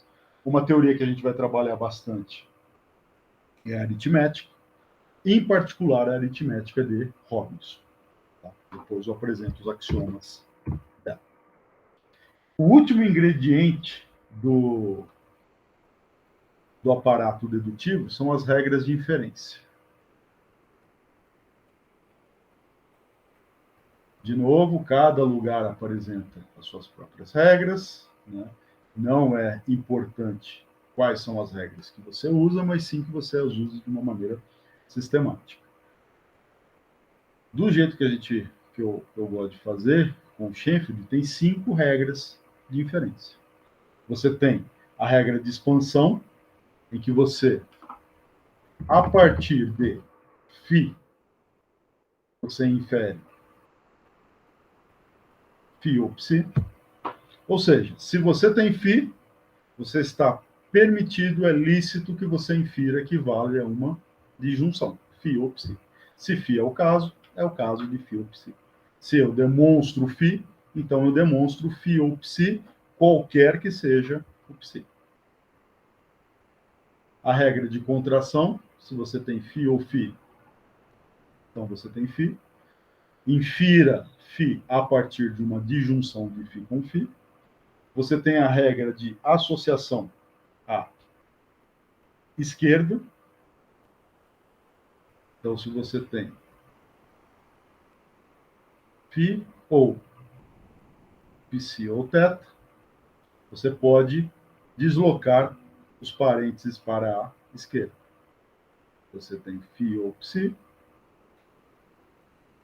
ou θ. São regras de inferência que parecem muito razoáveis. Se eu provei, se eu inferi φ ou, se eu tenho φ ou uma disjunção, então eu posso mudar aí a posição dos parênteses nessa disjunção. A importantíssima regra do corte, se você tem φ ou psi, e você tem não φ ou θ, então você tem essa disjunção, tem esta outra disjunção. Então você pode inferir disso psi ou θ. Porque como aparece φ negada, afirmada e negada, ela não é relevante, você corta, daí que vem o nome de corte, regra do corte, você corta φ em sua negação. E a última regra é a de introdução do existencial. Se você tem que φ implica psi, e aqui x não ocorre livre, então você está autorizado a inferir que existe x, tal que φ, então psi. Por isso que chama introdução do existencial, onde não havia um existencial, passa a ter. Você pode introduzir um existencial no antecedente de uma implicação, desde que a variável que você está quantificando não ocorra livre no consequente. Tudo bem? Ora, por que estas regras? E não outras, né? Bem, estas regras são escolhidas porque elas vão se mostrar suficientes para capturar toda a noção de validade. Com estas regras, nós temos as noções de teorema, dedução, prova e assim por diante. E, com estas noções, nós verificamos que tudo aquilo que é demonstrável a partir dos axiomas lógicos, não lógicos, através da aplicação da regra, tudo aquilo que é demonstrado é válido e tudo aquilo que é válido é demonstrável. Pode ser outra coleção de regras? Pode. Talvez você esteja acostumado com um outro conjunto de regras em que você toma, por exemplo, como primitivo o modus ponens. É bastante usual esse tipo de apresentação. Uma das regras básicas de inferência é modus ponens. Se você tem φ, você tem que φ, então psi, você infere psi. Modus ponens. Nesse sistema, nesse aparato dedutivo que eu apresentei, ele passa a ser uma regra derivada. Vamos mostrar isso, aí a gente encerra por hoje. Como que a gente pode mostrar modus ponens?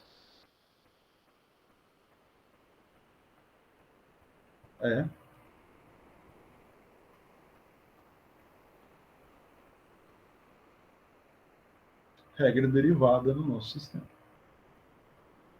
É bom que a gente já recapitula também qual que é a noção de prova. Quando que o que significa, né? Qual que é a definição da gente falar assim? Φ é demonstrada a partir de Ψ1, Ψn. Qual que é a definição disso? Qual que é a definição em lógica de demonstração?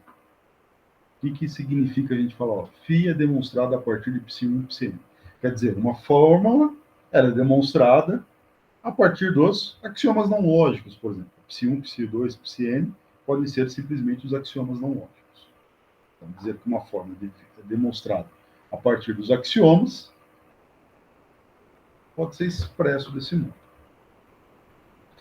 A noção de demonstração é a seguinte: a gente fala que φ é demonstrada a partir de Ψ1 e Ψn quando existe uma sequência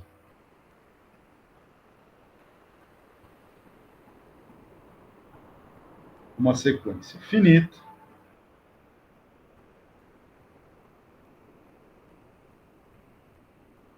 alfa1, alfa2, alfa-k, que satisfaz as seguintes condições. Primeira condição, o alfa-k, a última fórmula da sequência é o que a gente quer. O alfa-k é o φ.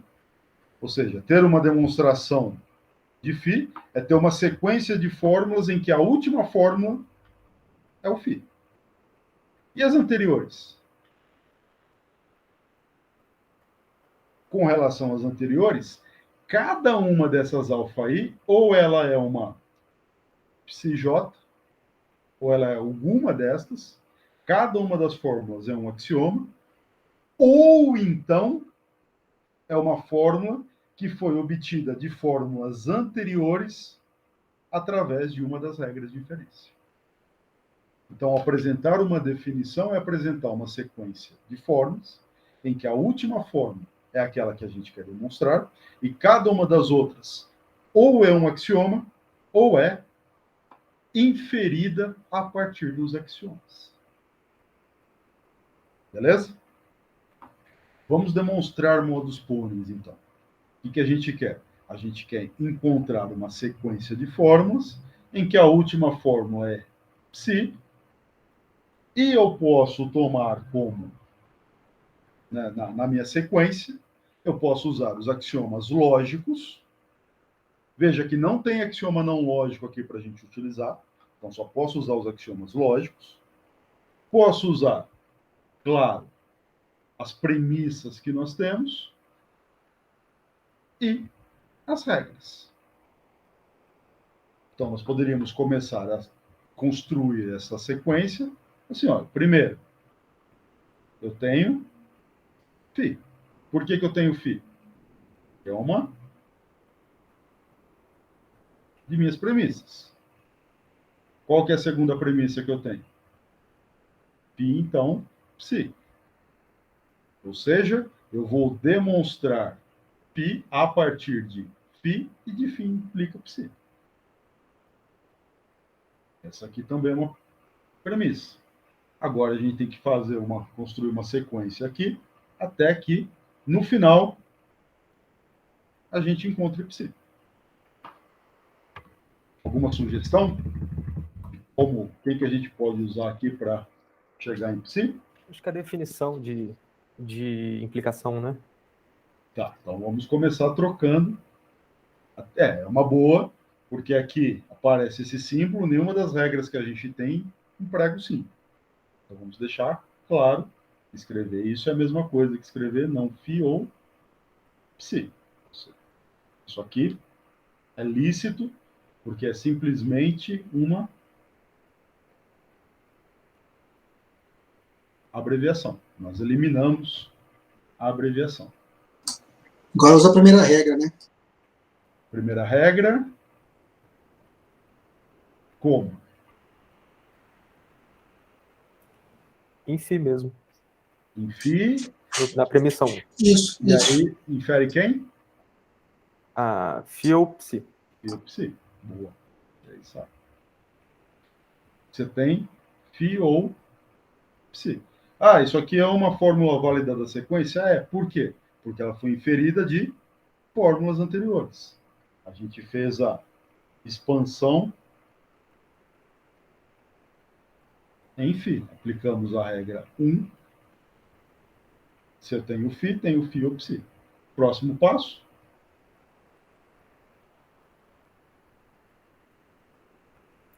O Matheus mandou uma mensagem corte. Corte. Eu imagino que seja entre 4 e 3, né? É a quarta. Entre 4 e 3. Você tem aqui não φ. Φ. Se nós temos φ e não φ, pelo corte, você fica com a disjunção das segundas. Então, você fica com psi ou psi. Corte em 3 e 4. E aí nós temos, então, psi, pela regra de contração. Φ ou φ dá φ, então, contração em si. Então, veja, só um outro modo da gente apresentar um sistema formal. Se você pegar o livro do Mendelssohn, por exemplo, modus ponens é uma das regras básicas de inferência para ele. Aqui não. Só uma questão de escolha. Por quê? Porque eu estou acostumado com o Schoenfeld.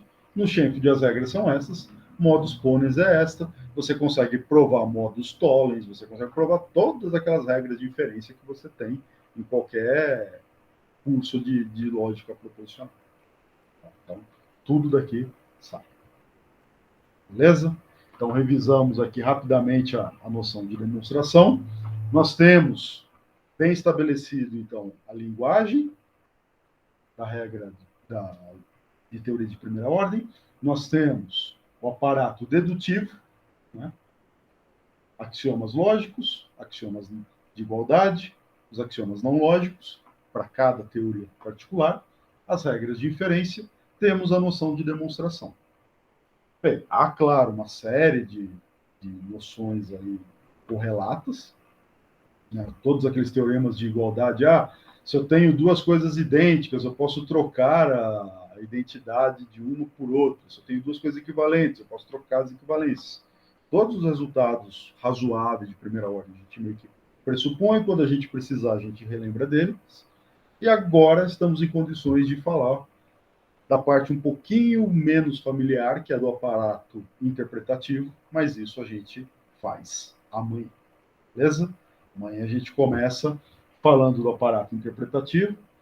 Creio que vai dar tempo da gente discuti-lo, e aí já dá para a gente começar, dá para fechar essa parte de revisão e dá para a gente começar de fato aí conversar e discutir o teorema da completude. Certamente amanhã a gente já enuncia e já começa a mexer umas coisinhas. Beleza? Pessoal, então acho que é isso. Obrigado aí pela companhia. Qualquer dúvida, quiser escrever, perguntar agora no final da aula, fique à vontade. Se não, espero encontrá-los amanhã. Espero que o curso esteja dentro do esperado por vocês, né? Essa parte aqui, ela fica meio jogada, eu reconheço, porque é difícil, tem que falar dela, mas a gente também não pode falar muito dela, tem para avançar. Amanhã, quando a gente começar o teorema, eu acho que vocês vão pegar qual que é principalmente o Olavo, o Frank e o Marcos sai. O Olavo e o Frank vão pegar qual que é o esquema assim, que eu conduzo as aulas. O pessoal já fez, o restante já fez curso comigo, sabe qual que é a dinâmica, mas acho que amanhã, na segunda parte, a gente já começa a ter uma ideia. Vocês terão uma ideia de como que eu conduzo, né, as demonstrações e a discussão ao longo dos nossos encontros. Beleza? Valeu. Obrigado, professor. Até amanhã. Bom final de Até pessoal. Até amanhã. Valeu, Edgar. Até mais. Qualquer coisa, manda uma mensagem. Falou, pessoal.